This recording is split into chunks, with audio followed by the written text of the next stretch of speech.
I worked with a woman who was married. She was a working mom. She was vice president of a bank. She had 2 children and a husband.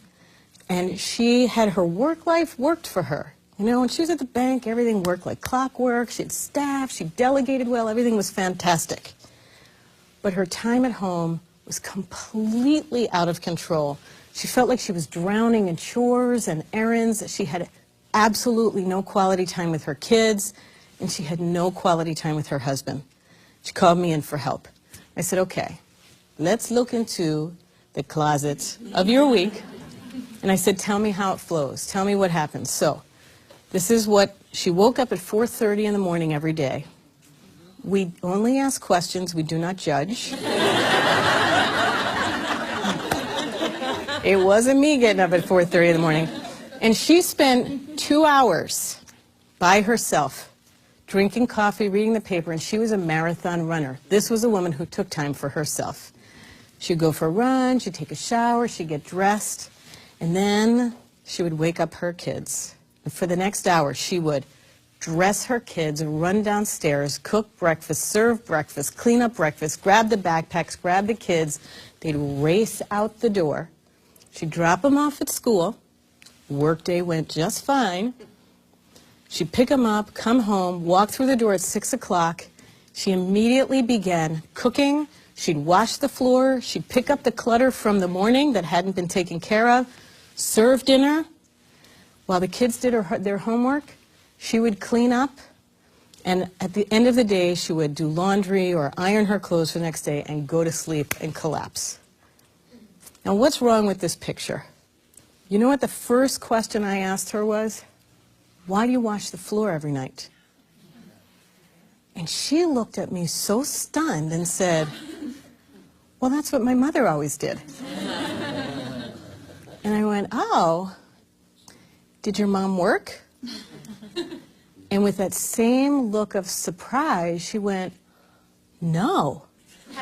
This was the vice president of a bank who, without realizing it, was also playing the role of a 1950s full-time stay-at-home mom.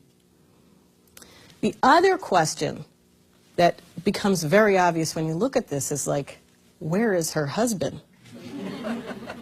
And you know what? He wanted to help. He tried to help. She didn't like the way he put things away. He always put the glasses in the wrong cabinet, and the silverware went in the wrong place, right? And, you know, he never picked out the right clothes for the kids. But she was still playing this role, the role of the mom who takes care of everybody, right? She was so set up to have to do it all herself that all of the kids' snacks were on a high shelf that they had to go to her and ask her for something, and she'd have to get it. Totally not conscious. So first thing we did was I told her, you don't have to wash the floor every night. And then we reorganized the closet of her week. Now, if you look, we're looking at the balance, the categories. Pink is family time, okay?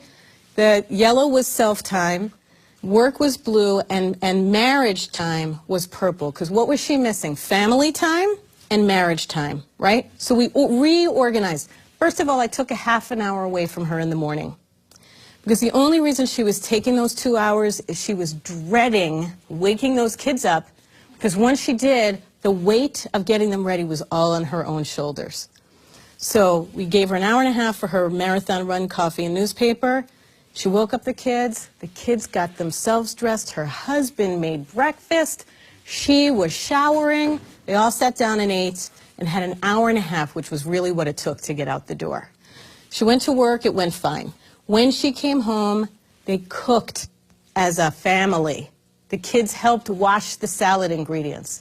They ate, and then while the kids did homework, her husband and her did the dishes. They got the kids in bed by 9 o'clock, and for an hour every night, we staked a claim on marriage time. And even if all they did was sit side by side reading the newspaper, not even talking, they both knew they had that time together every day and could start to really rebuild that connection.